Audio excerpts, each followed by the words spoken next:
Salute everyone. The streets are buzzing. How's everyone doing? I'm doing great. Let's chop this thing up. The New York Knicks have a new situation in the East as Damian Lillard is now a Milwaukee Buck. Man. Lots to talk about. Let's get into it. Salute to the chat. Salute Knicks Nation. Salute Replay Gang. How's everyone feeling? After this huge Woj bomb, the blockbuster trade has finally gone down, and Damian Lillard is a Milwaukee Buck. And I'm happy. I'm happy with this situation for Dame. And for the Bucks, I couldn't necessarily care less, but I feel like this is the best spot for him and for the New York Knicks. I'll talk about why. But the biggest losers out of this deal, the Miami Heat, the Toronto Raptors. So there is less competition, I feel, for the East, for the New York Knicks. And I'll go through my East power rankings now, updated as of September 27th. After this huge deal, obviously Jrue Holiday is the major piece leaving Milwaukee. Now he's going to the Trailblazers right now, but is soon to be rerouted for the best possible deal. So I think the Blazers took this deal because they feel like with Jrue Holiday, he's an all-star, a champion. He can fetch them multiple picks and whatever else they need, to get out of this deal in the best possible way. We'll talk about why the Knicks might be tempted to go after Jrue Holiday as well. Tom Thibodeau is a huge fan of Jrue Holiday. Leon Rose could be. I'll talk about why I think the Knicks might be tempted. We haven't heard any fresh reports yet about the Knicks being interested, but he's available and he's soon to be traded, at any point. Right, so we'll get into that, and I will talk a lot about Tom Thibodeau. Tom Thibodeau, how he can improve this season, some of the things I didn't like last season, some of the things I did like, we'll talk about them, and the overall East discussion. Like I said, I'll give out my power rankings, and we'll talk a bit about the news. Gerson Rosas has been confirmed as our vice president of the New York Knicks of basketball operations. So that's been finally confirmed by by Woj. Nothing yet by the organization, but that is his role now, and he's basically taken on that role of Scott Perry, maybe in a little bit of a higher capacity, handling calls, negotiations in trades. But Gerson Rosas, what does that mean? We'll talk about that as well. The New York Knicks have made a little roster move with the trade of the Westchester trade for Trevor Keels. So we've got the updated roster here, and I've done a little tweak to my rotation that I feel like is going to be coming into the season is what we can expect. I've bumped Emmanuel Quickley's minutes up a little bit to 23, taken a minute off Josh Hart, and I've put Quentin Grimes' minutes down to 26 from previously 28. I do feel like Emmanuel Quickley, obviously when he's coming off the bench, right, Tom Thibodeau loves to rock with IQ, and I thought having IQ at 20 minutes might have been a little low. So I do think, Emmanuel Quickley might see a little bit more minutes. So I put him up to 23 now, and Quentin Grimes, it's sort of fluctuates with Thibs in terms of how much he plays Q dot. Salute to the chat though, guys. I want your thoughts on this situation. Your thoughts on the East now. I'm happy that the Miami Heat lost out on Damian Lillard. I know that was his preferred destination, but this lets the rest of the league know that sometimes you just got to make that trade and go all in if he's the piece you want. Don't worry about what a player really says. The Bucks believed in their chances. They had obviously Jrue Holiday. You don't get much better pieces than that to offer, and they got it done. And obviously Phoenix was involved as the third team, sending out DeAndre Ayton, been disgruntled for a minute, and they get in Yusuf Nurkic from Portland. So that's the major piece. There's some other pieces involved as well. But salute Danny, salute Underground Crypto. What's good? The streets are buzzing. We're getting closer to Media Day, training camp, preseason on October 9. We'll be talking to some guests coming up soon. EJ will be back on, and we'll get his thoughts on this season ahead. And it basically starts tonight now that this big domino has fallen. Prometheus, that's a tap. Salute. Great question, Danny. We'll talk about this a bit more tonight. But in terms of Jrue Holiday, like I think I'm okay if the Knicks don't go after him. But if there's a chance that they can get him, and I really feel like Tom Thibodeau is a big fan of him, was with him in Team USA. He's a two-way player, all-star, great defensive player. I think that the Knicks should kick the tires, definitely, on this deal. Players of his quality, don't become available all the time. And I do think the Knicks should kick the tires and just see what it takes. Obviously the Emmanuel Quickley extension is going to come up. So Portland could be a big fan of Emmanuel Quickley. Obviously Jrue Holiday is making major salary. So I'm not just picking IQ for the sake of it, but we need to send back some significant salary. So the only way to make a trade work would be to extend Quickley and use that salary to send him out, or Julius Randle or RJ Barrett. The Knicks can't send DiVincenzo out because of his salary. They're obviously not going to send Brunson out, so there's really no one else. And obviously the Blazers just got DeAndre Ayton, so that they're not going to want Mitchell Robinson. So yeah, you let me know if you want Dame, who would you be willing out of those guys to send out? But for me, obviously Emmanuel Quickley is the sixth man on this team, and I don't really know where Jrue Holiday is going to fit. Obviously, if you're trading for him, you see him as a starter. So someone would have to make way. Quentin Grimes, probably being the main one, would have to then go back to the bench if you're trading extending a Quickley and trading him for Holiday.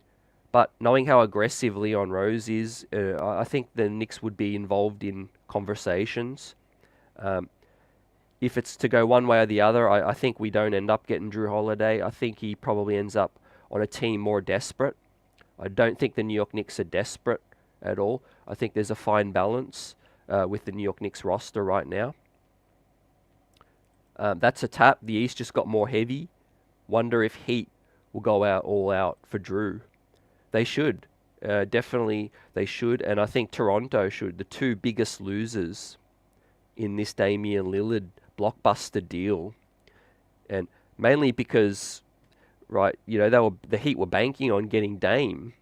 And about to pull up my East Power rankings right now. And basically, we know how vulnerable the Miami Heat are, in the regular season.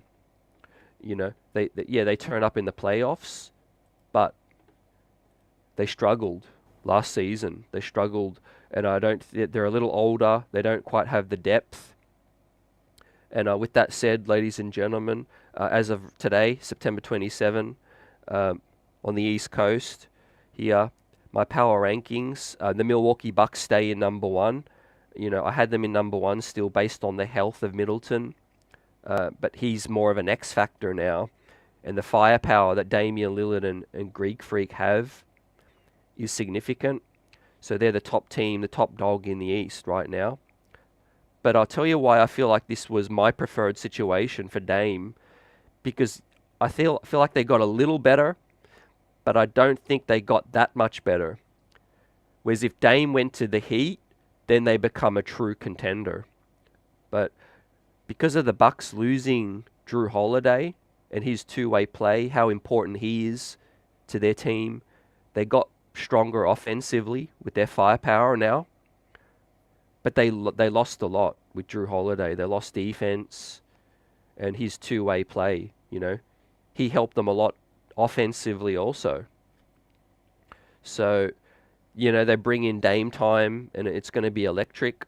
The Milwaukee Bucks made out of this the biggest winner because I think this is going to quiet down the Giannis talk. I still don't think Giannis is going to sign an extension. I don't think he should. Based on all the reasons that, he's gone out and talked about. Why would Giannis sign an extension now? Dame's still a little older. I think he will rock for a season, see what it looks like, see how close they can get to that Larry O'Brien, and then he might decide to commit. But obviously the good thing is for him, Dame Lillard's locked up in terms of a longer term contract. So there's less uncertainty right now in Milwaukee. And I think that's definitely going to quiet the noise right now. And also, the second biggest reason why it was my preferred situation for Dame to go is because the biggest losers, the Miami Heat, the Toronto Raptors, those guys could have bumped up further and become legit contenders if they were to land Dame. Right now, they're probably going to go after Jrue Holiday, but I don't think that necessarily makes them instantly better than the New York Knicks or the Boston Celtics. So Boston staying number 2 as well. That's still a big if, though, for me as of today. These are just as of today. Power rankings change monthly, weekly, according to injuries, health, and moves. But Porzingis was a big-time acquisition. But for me, their point guard play is still a concern. So we wait to see. October 9, the New York Knicks are going to get a plenty look at the Boston Celtics and how they function. But the New York Knicks come in at number 3. For me right now, there's still so much in flux with Philadelphia and Miami now. As my last episode, check it out if you haven't. Top 6 reasons why the Knicks are set up to succeed. And I think the New York Knicks will get off to a fast start. There's roster consistency. And, of course, Tom Thibodeau values every single regular season game, ladies and gentlemen. Tom Thibodeau goes all out. No load management as well. And he wants to fight for a good seed. And as long as he doesn't overexert the starters and we get a good seed, I'm okay with that. And like I said today in this episode, I'm going to talk a bit about Thibs, how he can improve this season, and further this East conversation. Guys, salute Danny Dirty Dancers in the building. Replay gang. Man, I'm excited for this season. It's going to be big. We'll be rocking out all season long. On the streets are buzzing. You already know. Plenty of conversations, talking points, action, guests. Salute to everyone else checking this thing out. Like, subscribe, and let's continue this talk. Yeah, we got the big blockbuster game on Christmas Day, as Dirty's talking about. Dame and Giannis going to try to ruin Christmas. We'll see. But yeah, at least Miami's a mess, as you said. That's cool. Jimmy Butler went out. He was trolling a little bit, talking about the league needs to investigate for tampering, but he's just a sore loser right now. We know how much Dame wanted to pair up with Jimmy, and we know how much Jimmy really wanted Dame as well. But Pat Riley, for whatever reason, maybe that talk was legit. We heard in the last few days that the Miami Heat weren't feeling as desperate to get Dame. Maybe that was just posturing. But it seems like the Milwaukee Bucks pipped them at the post, and they got what they needed with Damian Lillard now giving up Jrue Holiday. Why the Knicks may be tempted to go after Jrue Holiday? Again, he's a piece that can be flipped. if the Knicks feel like he's got a lot of great value as well, they could try him for a season, maybe flip him. But I think it's a dicey situation as well because Jrue Holiday's contract is coming to an end as well. So do we see a long-term fit? I don't know. But I feel like they may be tempted to go after Jrue Holiday. So what I mean by that, guys, is I won't be surprised if we hear that the New York Knicks are engaging in conversations. You know, Leon Rose, I don't see him someone sitting this out in terms of an all-star being available. Jrue Holiday is a two-way player. Tom Thibodeau loves those guys, and I think, you know, of course, Leon Rose and him are in good sync right now. Andrew's in the building. Gerard, let's go. Salute. Yeah. Danny's asking, I guess now with Giannis out of the equation because of Dame, we shift our attention to Embiid, Spider, maybe Zion, maybe Towns. Yeah. With the Giannis situation, it was always, I think, a year down the line. But now that they've got Dame, it's a little more settled for this season. But I still don't feel like it's a lock. I think Giannis is not going to sign an extension. He's going to see how this year goes still. Mainly because his subliminals, I don't necessarily feel like it was a ploy to just get out of Milwaukee. I think it was coming from a place where, you know, he wants control of his future still. And signing an extension in Milwaukee would give up that flexibility. You know, he may have a longing to want to be with the New York Knicks and contend long term. He might still feel that way about Miami still. If he signs long term in Milwaukee, that gives up that flexibility. Now, no doubt playing with Damian Lillard is definitely going to make him feel good right now for this season. It's going to make sure that he has the best help to try to win that second title. But it doesn't guarantee anything about the future because Damian Lillard is going to be turning 34 years old after this season or during this season. And Giannis is 28, you know, coming into the prime of his career as well. But, yeah, as you hit on, man, with Embiid, as we get to number 4 in my power rankings, the Philly 76ers have lost depth. The Harden question is still there, maybe more prominent now. More attention is going to turn to that situation in Philly. And of course, Joel Embiid's health this year as well. I think Tyrese Maxey is a big piece for them for the future. I think he pops on his growth spurt, and I feel like he continues to be growing a piece for them in the future. But yeah, with Philly, I don't feel like they're better than the New York Knicks right now. I think there's going to be a little chemistry issue with Embiid and Harden. You know, it's kind of like when the talk's out there now, and they know where each other stand. You know, they know James Harden doesn't want to be there, and if you're Joel Embiid, is that really gonna, you know, make you feel confident in your running mate? You know, in James Harden, I feel like there's going to be more chemistry issues. There's the health concerns, and quite frankly, I just don't think they're set up that well now in a regular season for 82 games, because they've lost a little bit of depth as well, and those guys are getting a year older, and of course there's going to be a little bit of discontent and all of that. But could the Miami Heat be better than them as well? Definitely. Like I said, this isn't locked in right now, but yeah, Heat coming in at number 5. Things might change if they can land a Jrue Holiday, and I best believe Jimmy Butler is going to be kicking up a stink right now, kicking up a fuss, like Killer says, salute, crying, trolling, tampering, all of that.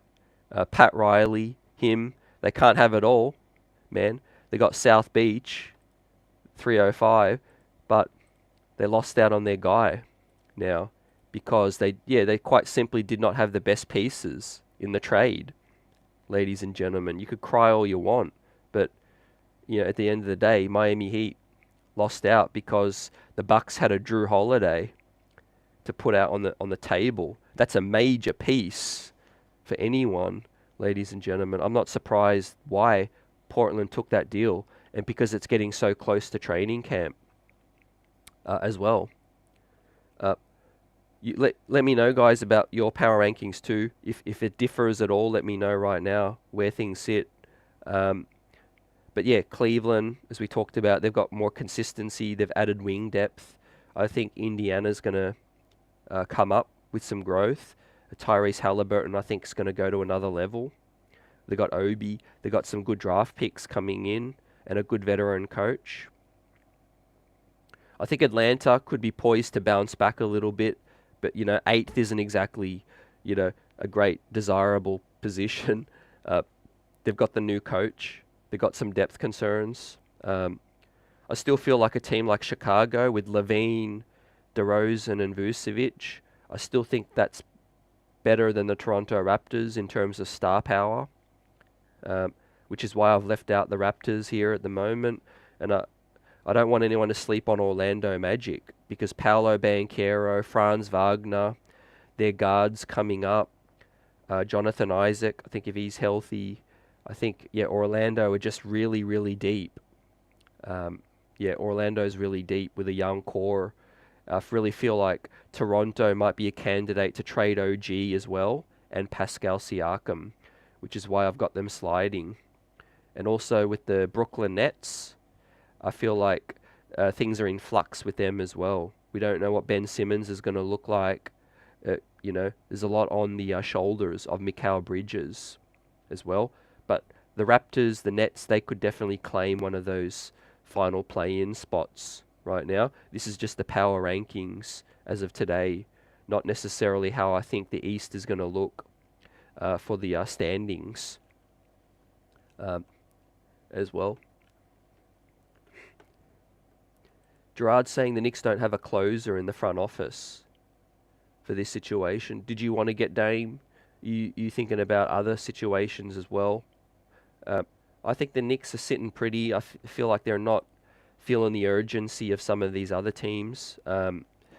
Boston already made their kind of move, their big move with KP. I feel like the Knicks want to come in and see what their roster looks like again, and we'll see at the trade deadline. Maybe they kind of feel like the Cleveland situation is going to come to a head sooner with Donovan Mitchell. One thing I don't want to do is I never underestimate the intel that the New York Knicks front office has.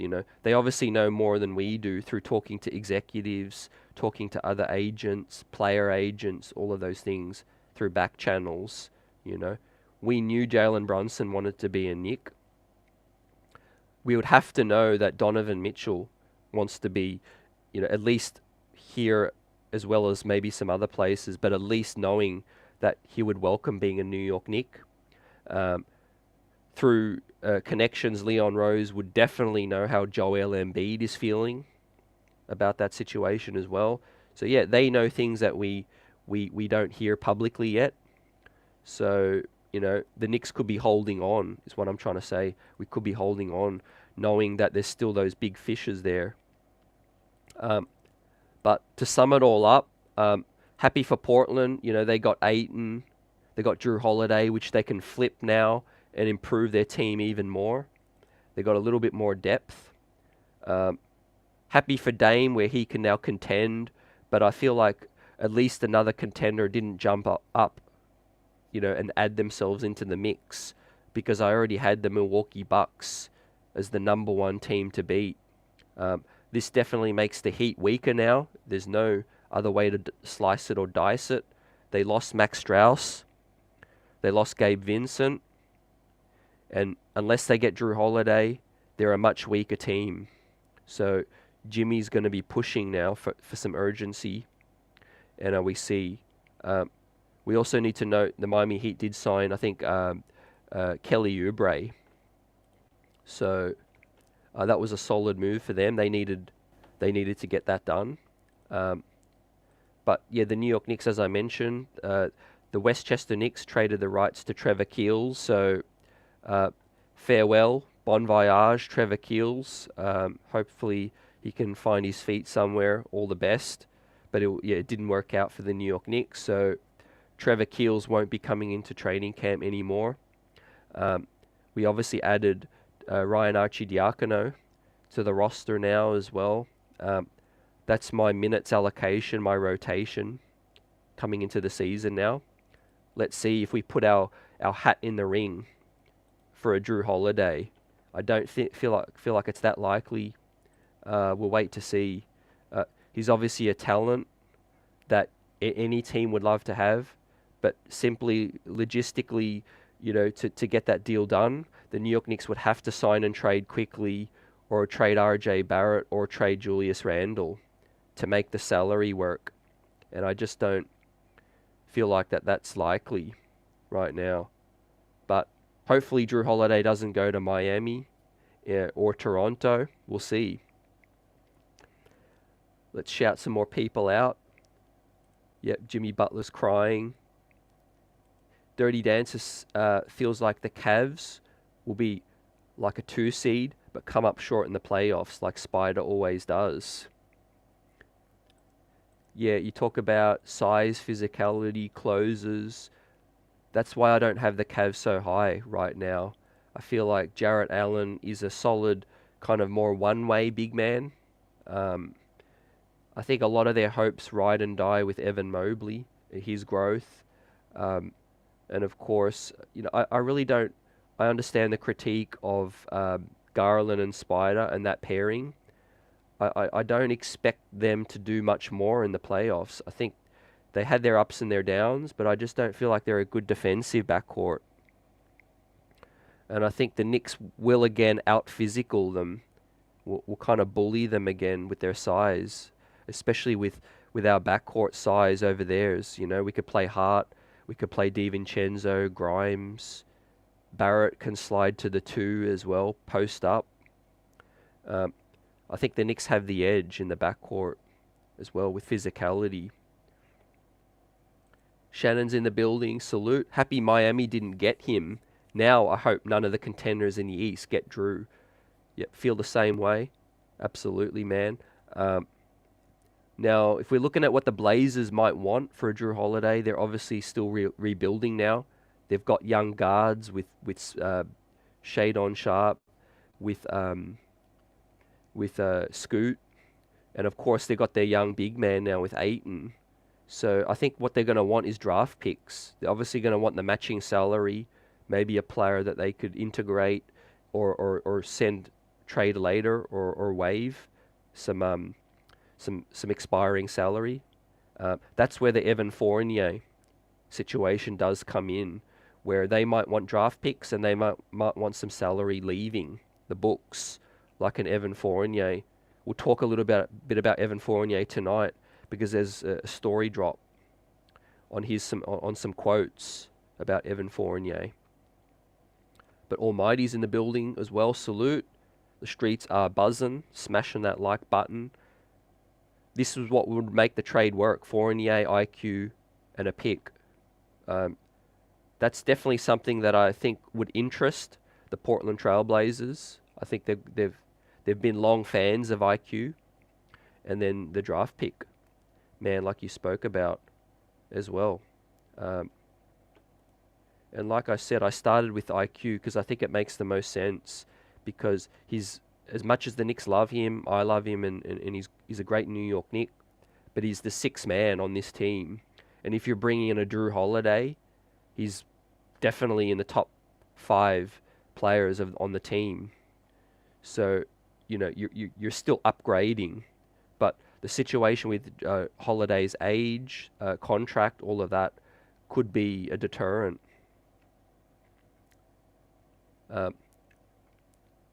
Hector's in the building. What's good? Tari Eason. If we got a second round pick for Obi, what would it cost to pry Eason away from the Rockets? I would think maybe one of those protected picks from Milwaukee or Detroit in the future. Maybe one of those. I think that's a situation that needs to play out. Similar to OKC, the Rockets have got a lot of young pieces now, and I think throughout this season we're going to see which players don't get as many minutes. They might want to trade those guys. Salute.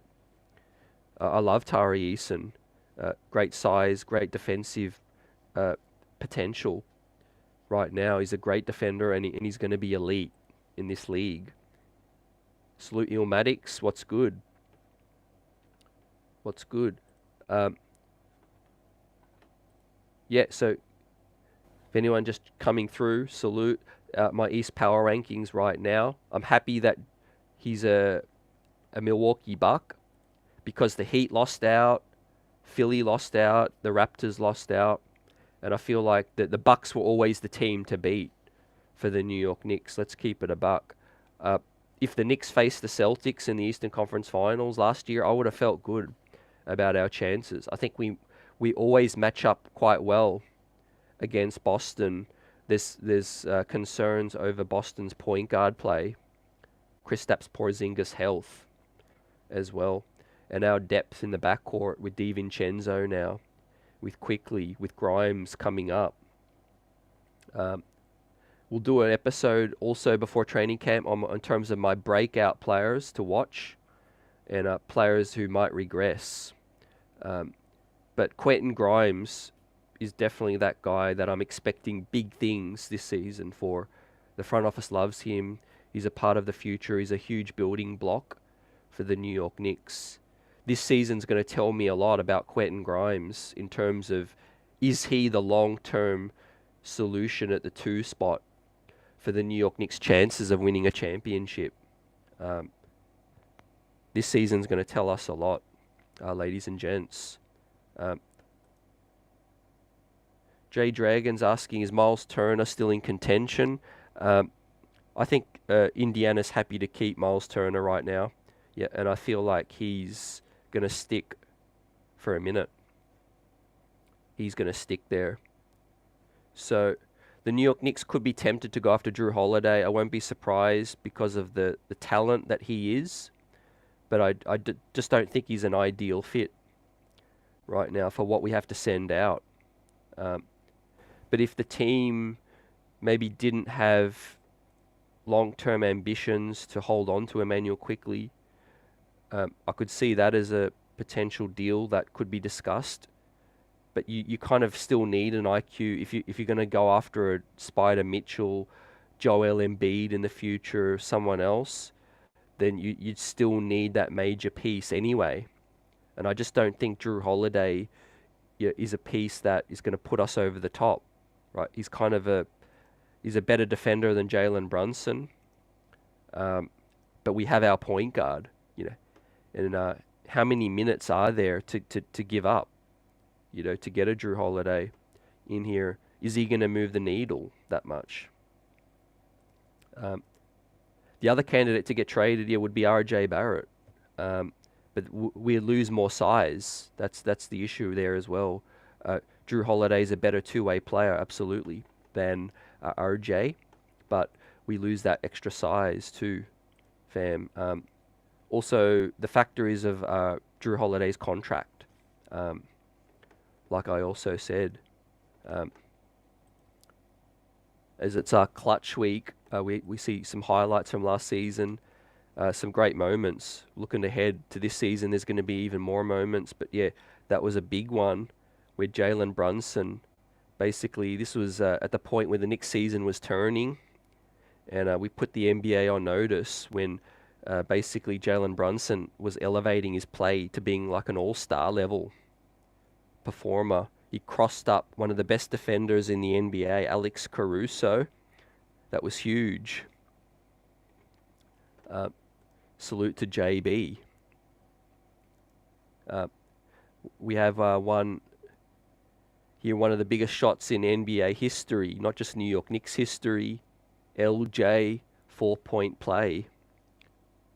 Man, that was the pinnacle, the peak of my Knicks fandom right there.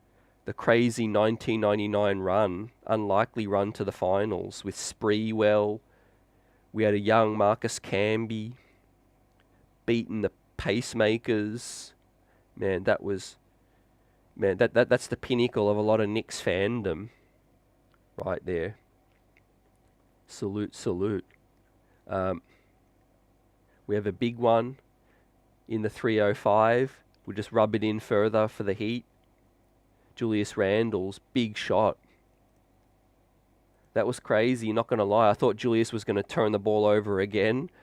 Turned it over, but serendipity got the ball back. And that was a crazy shot from Julius Randle. That furthered the Knicks' momentum on the run to the playoffs last season. Man, that Game 6, I've stopped thinking about it now because new memories are going to be made. But yeah, the Miami Heat are going to find themselves, really up against it this season now. Jimmy Butler's getting older. Bam Adebayo's young still, but in terms of the point guard play, what are the Heat going to do? They still got Tyler Hero returning. But yeah, man, I just feel like the Heat are weaker, definitely. I'll be ready to take them on a 7-game series right now. Today, bring it. Salute Quiet, what's good? How you feeling at our chances against the Heat this season? Missing out on Dame Lillard. Just seeing him in a Bucks uniform is just still sinking in. Yeah, agree, Shannon. Peace. Appreciate you. You feel the same way about, Milwaukee getting Dame as opposed to these other guys. As Dirty mentioned earlier, they might try to ruin Christmas for us, but hey, I'm ready for that challenge. That's going to be cool, that matchup now. Seeing Dame time on Christmas Day at MSG. Ticket sales just went up a notch. Just when you thought tickets couldn't get more expensive, Christmas Day, hold on to that ticket. If you've already landed your ticket for Christmas Day, man, hold on to your hats, because that's going to be awesome for that. But also the point I make, Shannon, is I don't feel like it's going to change Giannis's mindset that much. I could be wrong. Now, I'm not going to be happy if I'm wrong, but I feel like Giannis Antetokounmpo is still going to feel like he's thinking about his future. Maybe it's just put on hold for a little bit, and this season, he wants to see how it all looks and feels and how the Bucks go. But losing Jrue Holiday, you lose his defense. You lose intangibles, things. Damian Lillard is a blockbuster stud. He's a superstar, no doubt about it. But he's about to turn 34, and we got to see how he looks long term. But if you're Giannis, you're still 28, and you've got to think about your long-term future as well. The Knicks are a real prime age in terms of pieces to contend for a long time. Here's where I could see it play out. I could see Giannis signing maybe a 1-and-1. Just reward the Bucks a little bit for pleasing him and getting him in that running mate, and trying to contend year upon year like LeBron does, 1-and-1s or a 2-and-2, kind of that kind of thing. Just basically push his free agency further down the line. Maybe he does that. Maybe he's not that kind of guy though. Maybe he's a guy who is all about that security, guaranteed money as well. He's always talked about, he's bringing up, coming from Greece and, and looking after his parents and stuff. So that's going to be interesting, definitely. But man, the East looks different now in terms of it's more top heavy, like I said. Yeah, I agree with you, Hector. I appreciate that. We don't need Jrue. Bucks still doesn't strike fear. It's Dame hype. I think the best thing about it for the Bucks is the fit. It's not necessarily just Dame. I think he's a much better fit for Giannis than Jrue Holiday because he can really stretch the floor now. What is Giannis's weakness? It's shooting, and he's kind of one-dimensional getting to the rim. But now he's got an elite catch-and-shoot guy, where he can kick it out, and their offense can function, I think, more smoothly. I think, fam. So, with that said, yeah, I feel like it's a good fit for Milwaukee. But hey, we're coming. We're right here, ladies and gents. And I feel like there's definitely a world where we're better than the Celtics as well. I'm not going to play. I feel like it's in flux, really. I know continuity, as I said, all off season. It doesn't win the headlines. It doesn't sound sexy to a lot of people, but we have upside. That's the thing people aren't necessarily counting on because you can't quantify it. It's the upside of Barrett, Quickly, Grimes, the chemistry we have. Mitchell Robinson game could still be evolving. Let's hope. Whereas with the Boston Celtics, is Jaylen Brown or Jason Tatum, is there room for their games to go to another level, or are they kind of leveled out? They lost Marcus Smart, Grant Williams, Malcolm Brogdon is a huge concern for them right now. So that's going to be something to focus on and watch, ladies and gents. I think the depth of the New York Knicks is, again, another big strength for us coming in. And I feel like we're not going to see the true worth of that until the season begins. There's always those teams that start slow, those teams that start hot, And I feel like the Knicks are going to be one of those teams that starts hot. We pull up what the roster looks like once again. I've made a small tweak to the minutes. I've given IQ 23 minutes now. Taken a minute off Josh Hart, a couple minutes off Quentin Grimes, but we'll see. I think the way Grimes is playing will dictate how many minutes he gets. And then, of course, DiVincenzo is the big unknown. Averaged 26 minutes with the Golden State Warriors. This is going to be a reduced role for Donte DiVincenzo if he's only getting 20. 26 minutes with the GW. So I feel like he's going to be more dependent on how the game is going. Man-child in the building. Let's go. Salute. Hope you're well, fam. How's your off-season been? We're ready now. We've been working out. We've been warming up. Ready to hit the pedal to the metal for this season. We'll be talking to EJ. Be coming back. We got some guests lined up closer to when pre-season and training camp's going.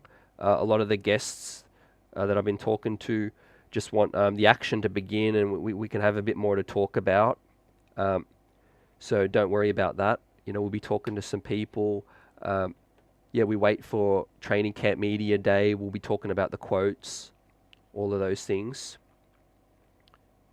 David and CC, salute. Mega, what's good, fam? I think the Knicks have a real shot to win the East, David says. It's definitely not far-fetched to think that way. It's all about positioning ourselves as the season goes along. We might open ourselves up for the chance for a big trade, or other teams might suffer for some health issues.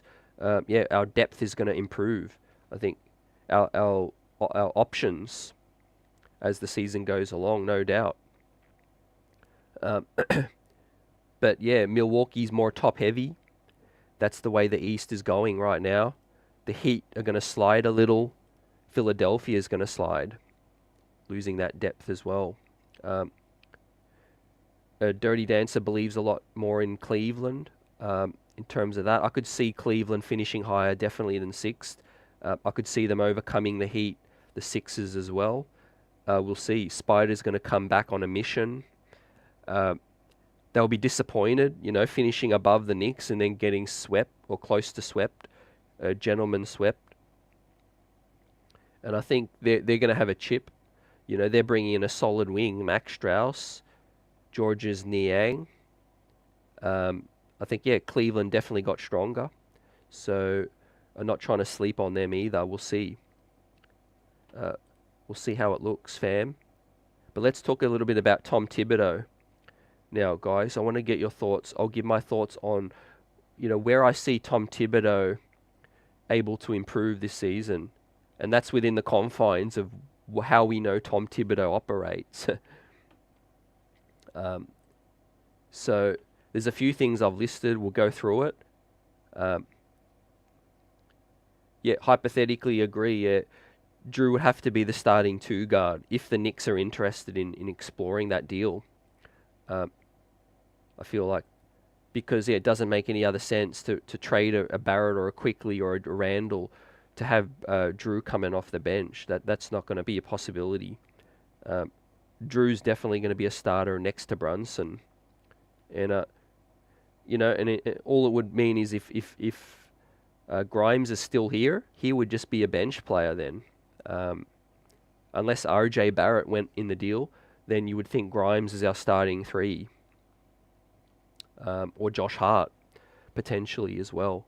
But, yeah, with that, my thoughts I gave, I think the New York Knicks will kick the tires on a Jrue Holiday deal. That teams are always having conversations. It's just due diligence. It's all about how hard do they push, If they went out there immediately and said, you can have Quickly, you can have draft picks, we want Jrue, that's different to just, inquiring about what it would take to get that done. So with that said, let's talk a little bit about Tom Thibodeau and ways he can improve. And there was a Q&A. There was a Q&A that Tom Thibodeau did. I want to give out some of the quotes. This is from NBA.com, Steve Ashburner. He's with the Coaches Association covering at an event. No media was allowed, but he was able to speak to Tom Thibodeau and get some of these quotes leading in to Media Day. So first up, Thibs was asked, how are you feeling about the Knicks off-season? Thibs' answer was, continuity is important, and we're going into year 4. We're young. That's the best thing about our team. You can continue to get better. So I'll stop there for a second. That's the way I've been preaching all off-season, is continuity is important. And of course, as a veteran coach, I'm not surprised that Tom Thibodeau is talking that way. Because, man, the worst thing about it, for a veteran coach, is to having to teach your ways again and again with new faces, new names. So it's good to hear that Tom Thibodeau is, appreciative of the continuity and the fact that our roster is young, which is something, people feel like Tom Thibodeau isn't a fan of, but he's looking at it like it's upside, that the team can continue to get better being young. He's saying we're looking forward to the development of the guys we do have. Getting the experience from last year was beneficial to us, but we have to understand that it's a new year and we have to start over again, or we start over again. Adding Dante is great for us. He's a great team guy and he'll fit in seamlessly. So all the things I've been talking about this off-season and preaching on. So that's great to hear Thibs talk about, that we're young, we've got upside and we can improve. There's room to grow. And then, the seamless fit of Dante DiVincenzo, which, no doubt Thibs played a part in. People talk about Brunson's and the Villanova connection, but Tom Thibodeau would have said, sign me up. Sign me up to DiVincenzo when Leon discussed it. So, good quotes from Thibs with that situation. Anything else that we can take? Building on last season's postseason, what do you think that will mean for guys such as RJ Barrett, Quickly, and Quentin Grimes? He says trial and error is a big part of learning. So the more experience you get in big games, the better it is for you. I've seen the growth from 2 years ago. You take every experience and you move it forward. Now, you do go into the off-season, you're preparing for them, and that's a great motivator. Again, I love to hear that. I used experience, playoff experience, as one of my top 6 reasons why the Knicks are set up to succeed. Next question, Tibbs was asked about FIBA, Brunson and Hart, meanwhile, getting the experience, and what does it mean for the Knicks? How does it translate to helping the Knicks this year? He says, I think it's great for the younger guys when you look at the history with the Olympics and World Cups. When Derrick Rose came back year 2, he won the MVP. He was 22 years old. The fact that it's a different style, I like that too, because you're adapting. You learn from playing that way and playing against international guys. It allows you to hit the ground running when it comes to training camp also. So, great quotes there. Yeah, hit the ground running. That last part is the standout for me. It allows you to hit the ground running. Again, the adjustment to FIBA, all of those things, the stats, the performances. There's not that much we can take to translate to the NBA, but tough physical competition and allowing you to hit the ground running in training camp, I think is really going to benefit those guys. There's not going to be any rust, if you think about it. I mean, if Jalen Brunson or Josh Hart or Barrett come into the off-season looking rusty, then that would be a red flag. What update can you give on Julius Randle, who had ankle surgery in June? Tibbs says just steady progress. He's had a very good off-season, and he'll be fresh and ready to go. So fresh, ready to go, that's what I want to hear. Ankle surgery is a little tricky, but it looks like Julius is going to be ready for camp. So, yeah, with that said, let's talk a little bit about my thoughts on Tom Thibodeau, how he can improve this season. Because, yeah, it's a big part of the team's growth. With that said, you know, Tom Thibodeau, I think, coached a pretty solid season. The playoffs is where I had a little bit more of an issue. I'll start with the things I like that Tibbs did.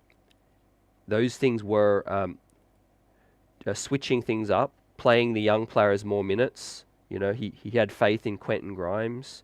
He had more faith in R.J. Barrett, Mitchell Robinson, and also the ability to switch things up. You know, we know Evan Fournier wasn't a Tibbs kind of guy, and he saw the opportunity with Deuce McBride. Deuce McBride's ability to come in and defend and preach what and execute what Tom Thibodeau's preaching was big. So I hope Tom Thibodeau does the same thing this season. Let's say things aren't working and a lineup isn't getting what we need to get from it. You know, switch it up. Now, Tom Thibodeau still has ways to improve with taking the starters out. You know, that's probably one of my biggest issues. The New York Knicks have depth now, and we have some of the best depth we've had in a long time. So, with that said, take the starters out, please, Tibbs. If it's a blowout, if it's, you know, a 10-point margin with 2 minutes to go, 13-point margin with 3 minutes to go, trust your bench a little bit more. You know, Julius Randle and R.J. Barrett and Jalen Brunson are very important to our chances. Let's take them out, man. Let's take them out. Let's trust our depth as well. Now, 9-man rotation versus 10-man. That's something I hope he is a bit more flexible with as well. Like I'm more of the fan of a 10-man rotation in the regular season. Now, playoffs, I got no issue as long as the players are fresh. I'm happy if you go down to a 9-man because the playoffs are different. You got to adjust, and there's a lot of bodies also. So with that said, that's another area that Tom Thibodeau can improve. After timeouts, an offensive creativity, offensive sets, another training camp, another opportunity to implement some things. Let's hope we see some new wrinkles. A lot of reading and reacting is Tom Thibodeau's offense. Trust the pass, ball movement, all of those things. But let's hope he introduces some extra wrinkles. I'd love to see specifically a little bit more pick and roll. more cutting, more off-ball screens, more double screens even. I mean, we've got one of the biggest strengths of the New York Knicks is getting downhill. Jalen Brunson, Julius Randle, and R.J. Barrett are elite at getting downhill. So high pick and roll, double screens, ball movement. We've got DiVincenzo, Grimes. We've got more shooting options as well. So yeah, let's hope we see some things change there, fam, ladies and gents. Also, check my notes. What else we have?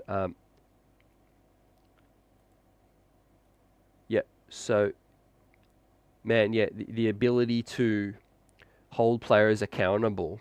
Now, this is probably the biggest one in terms of non-X's and O's, but still some ways to go for Thibs to improve this season.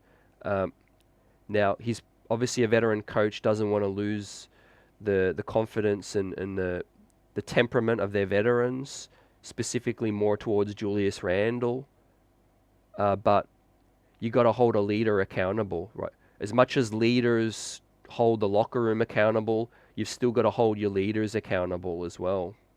I'm not saying permanently bench the guy, but you know, a guy like Popovich, Spoelstra, these guys aren't afraid to sit a guy for a couple of minutes, cool them down, right?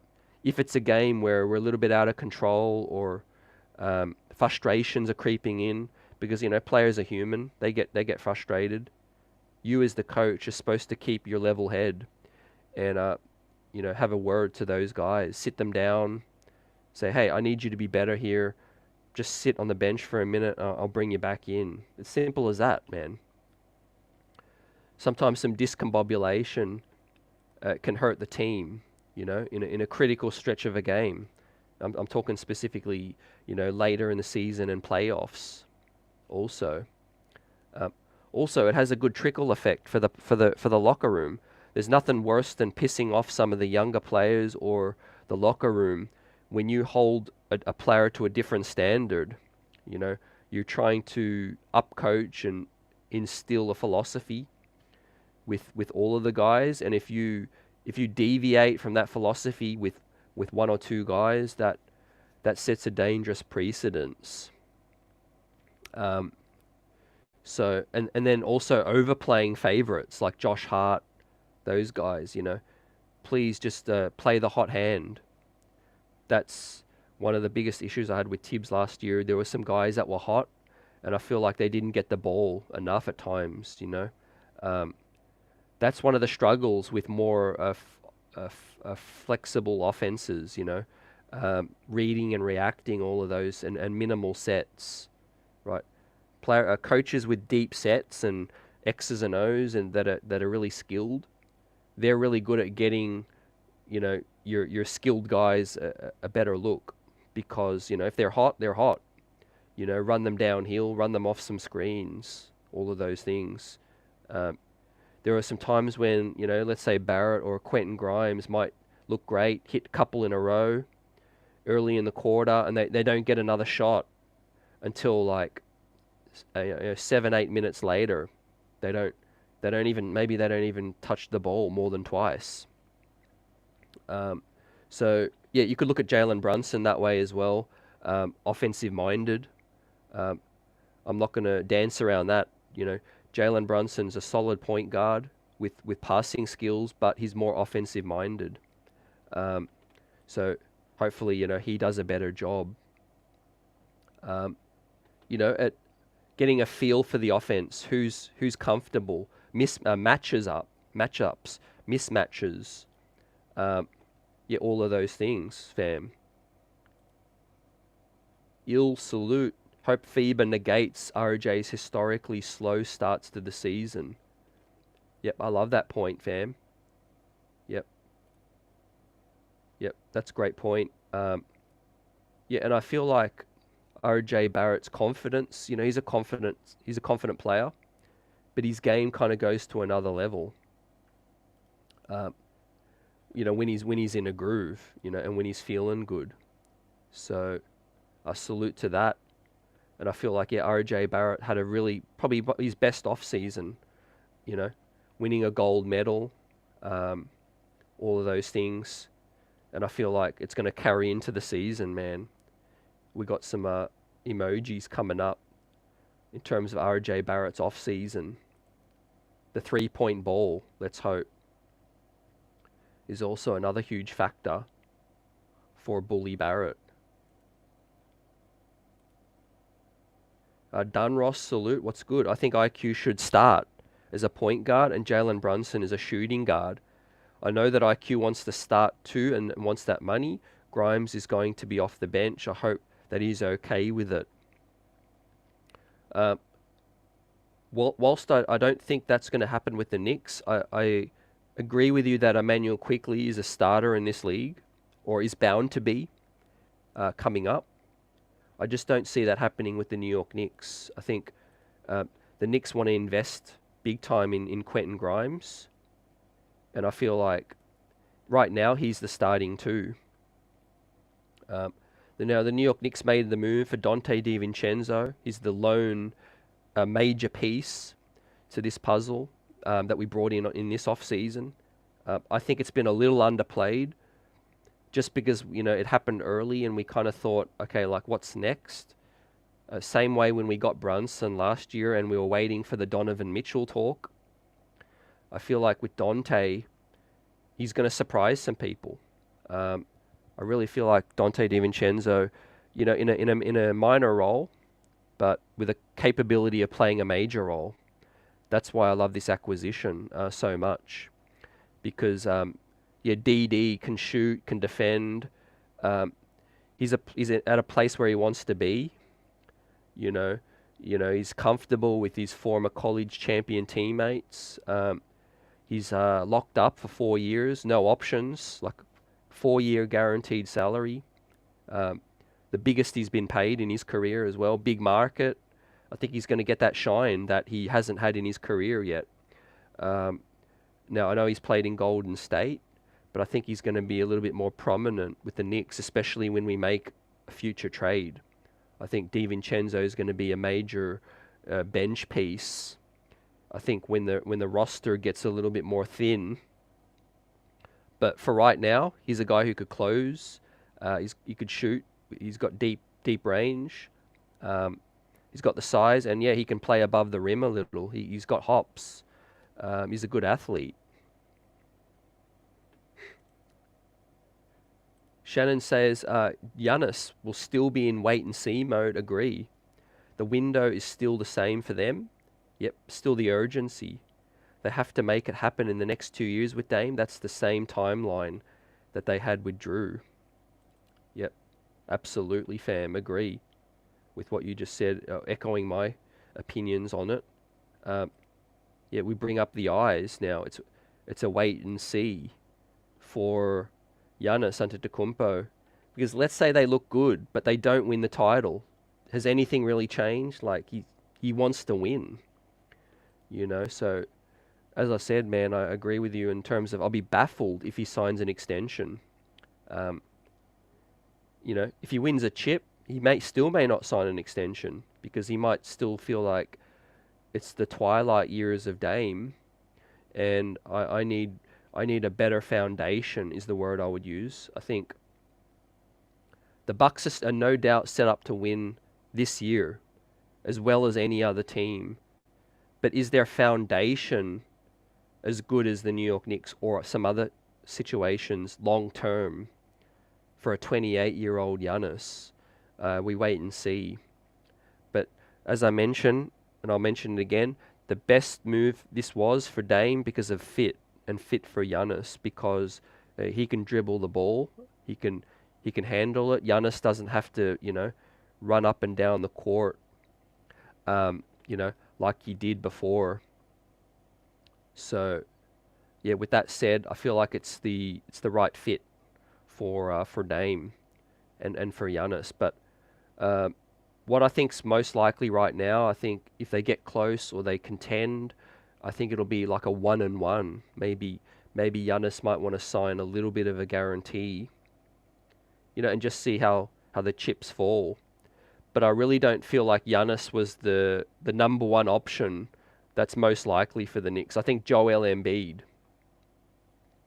is actually more likely for the New York Knicks. At the center position, I know Mitchell Robinson, there's a lot of talk. I'm a huge fan of Mitch, but it's a clear upgrade. It's a clear upgrade that makes the most sense in terms of the next evolution of this Knicks roster, upgrading the center position. But the connections to Leon Rose and the front office, you know, the connections to Leon, the front office, and just him, going to another contender to try to win with Joel. But above all of those two, Donovan Mitchell is still the most likely available for the New York Knicks. Now, they might even be at a position where they're not as interested in getting Donovan in 1 or 2 years. We'll see what the Knicks roster looks like. Now, I think it'll work better than it would with Cleveland with a smaller backcourt, because Brunson is that guy who's a little bit more bigger. He's stronger than Darius Garland. He's got a post-up game. I think it'll work a little better than it does in Cleveland. So there will still be defensive concerns with a Spider Brunson backcourt, but if he's available, it's an upgrade, and I would still definitely be open to get Donovan Mitchell here. Yep. So I really feel like that's still a big possibility for the New York Knicks. As we're looking back, we're looking at some highlights. Knicks block week just passed.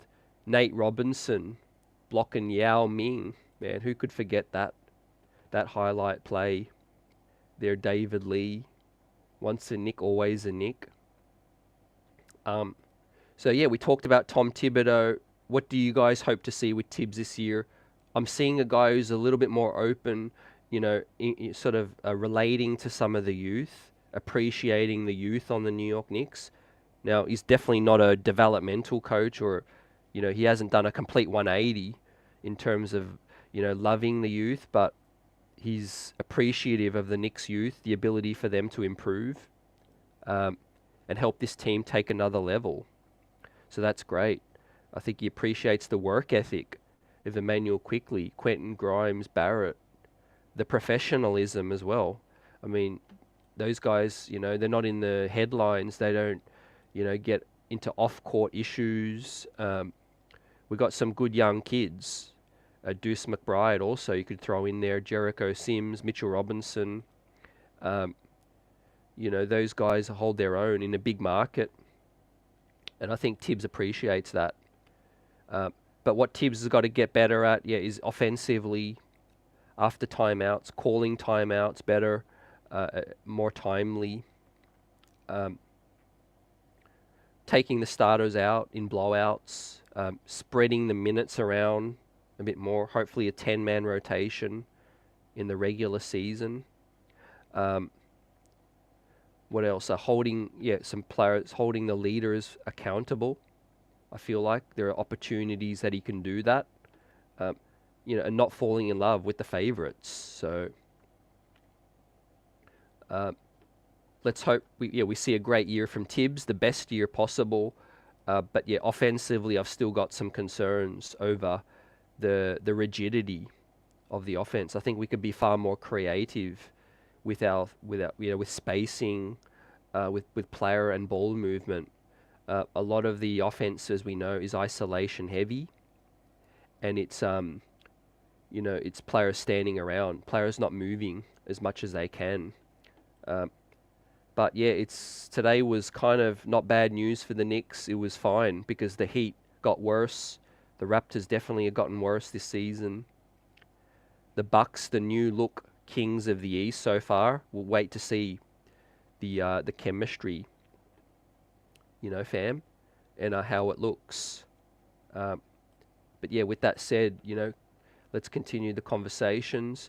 Wanted to also let you guys know, about some more content we're doing. We're doing some NBA content. NBA streets are buzzing. If you guys don't already know, I'm putting in more content on another channel, wider NBA talk, and I had the ability to the pleasure to cover the NBL Blitz in Australia and interviewed some huge prospects. Bobby Clintman, projected to be a first-round draft pick this year. Alex Sarr, spoke to him. He's a top projected 5 prospect. These guys are playing in the NBL. The collegiate season hasn't started. These guys are big-time prospects. If you want to, see these interviews, yeah, you could subscribe to NBA Streets Are Buzzin'. The QR code there to that channel. This season will be dropping a lot more content on the NBA on that channel as well. Here, all the New York Knicks buzz will continue, and some. Definitely going to be putting in more work into both channels, so have no fear. But yeah, follow us there, support, and enjoy the more content. Is all I could say.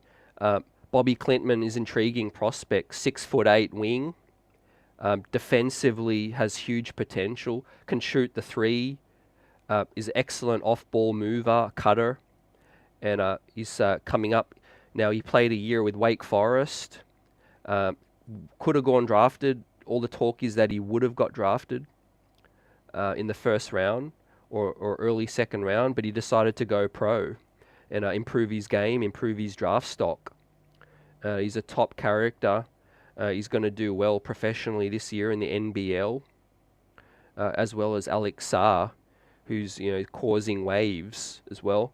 The Knicks most likely look to have 2 first-round draft picks this year as well. So in terms of Bobby's fit, potentially on the New York Knicks, he would be a great fit as a 6'10" backup 3 or 4 coming off the New York Knicks bench. He'd be pro-seasoned.